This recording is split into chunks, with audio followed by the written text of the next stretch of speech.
স্টেশনের পাশে ছোট্ট একটা চায়ের দোকান। সেখানেই কাজ করত এক গরিব ছেলে। একদিন রাতেই প্রবল বৃষ্টি শুরু হল। ঠিক তখনই এক বৃদ্ধ লোক এসে বলল, বাবা, এক কাপ চা দেবে? ছেলেটার কাছে শিশটুকু দুধ ছিল, তবুও সে হাসি মুখে চা বানিয়ে দিল। পরের দিন সকালে সে দোকানের সামনে একটা জলজলে ত্রিশূল দেখতে পেল। আর তখনই সে বুঝল সেদিন সাধারণ কেউ আসেনি। স্টেশনের পাশে ছোট্ট একটা চায়ের দোকান। সেখানেই কাজ করত এক গরিব ছেলে। একদিন রাতেই প্রবল বৃষ্টি শুরু হল। ঠিক তখনই এক বৃদ্ধ লোক এসে বলল, বাবা, এক কাপ চা দেবে? ছেলেটার কাছে শিশটুকু দুধ ছিল, তবুও সে হাসি মুখে চা বানিয়ে দিল। পরের দিন সকালে সে দোকানের সামনে একটা জলজলে ত্রিশূল দেখতে পেল। আর তখনই সে বুঝল সেদিন সাধারণ কেউ আসেনি।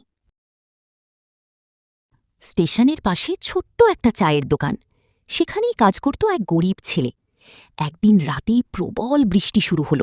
ঠিক তখনই এক বৃদ্ধ লোক এসে বলল, বাবা, এক কাপ চা দেবে?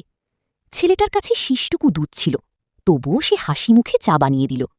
পরের দিন সকালে সে দোকানের সামনে একটা জলজলে ত্রিশূল দেখতে পেল। আর তখনই সে বুঝল সেদিন সাধারণ কেউ আসেনি। স্টেশনের পাশে ছোট্ট একটা চায়ের দোকান। সেখানেই কাজ করত এক গরিব ছেলে। একদিন রাতেই প্রবল বৃষ্টি শুরু হল। ঠিক তখনই এক বৃদ্ধ লোক এসে বলল, বাবা, এক কাপ চা দেবে? ছেলেটার কাছে শিশটুকু দুধ ছিল, তবুও সে হাসি মুখে চা বানিয়ে দিল। পরের দিন সকালে সে দোকানের সামনে একটা জলজলে ত্রিশূল দেখতে পেল। আর তখনই সে বুঝল সেদিন সাধারণ কেউ আসেনি।